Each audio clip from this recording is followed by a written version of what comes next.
हमारे खुदावंद यीशु की अंजील मुक़द्दस लूका के मुताबिक उसका चौथा बाब 14 से 22 आयत तक। और यीशु रूह की कुव्वत से जलील को लौटा और आसपास के सारे इलाके में उसकी शोहरत फैल गई और वो उनके इबादत खानों में तालीम देता रहा और सब उसकी तारीफ़ करते रहे।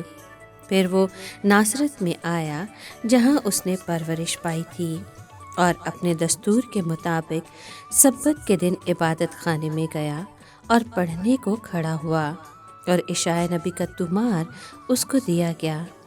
और जब उसने तुमार खोला तो वो मकाम पाया जहाँ ये लिखा था, रूहे खुदावंद मुझ पर है, इसीलिए उसने मुझे मसह किया कि मस्कीनों को खुशखबरी दूँ। उसने मुझे इसलिए भेजा है कि कैदियों को रिहाई और अंधों को बेनाई और कुचले हुओं को आज़ादी बख्शूं और खुदावंद के साले मकबूल को मुश्तहर करूं। और वो तुमार लुपेट कर और खादिम को वापस देकर बैठ गया और जो इबादत खाने में थे उन सब की आंखें उस पर लगी थीं। तब वो उनसे कहने लगा कि आज ये नविश्ता तुम्हारे कानों में पूरा होकर पहुंचा। और सब ने उस पर गवाही दी और शफ़क़त की उन बातों पर जो उसके मुंह से निकलती थीं। ताज्जुब करके कहने लगे, क्या ये यूसुफ का बेटा नहीं? पाकलाम के पढ़े और सुने जाने पर खुदावंद की बरकत हो, खुदा का शुक्र हो।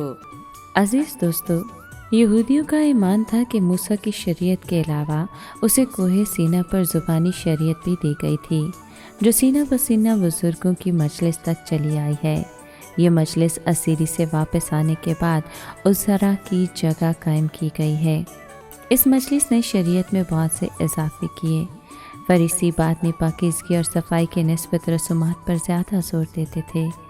यीशु दिखाता है कि किस तरह फरीसी अपनी रवायतों की पैरवी करने से खुदा के हुक्मों को तोड़ते हैं।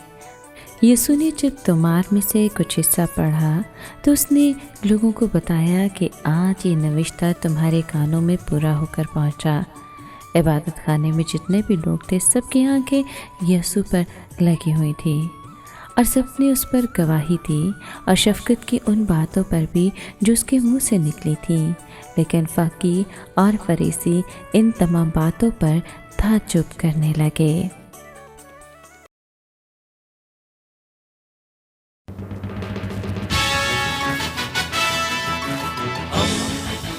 दोस्ती का पैगंबर, रेडियो वेरितास एशिया।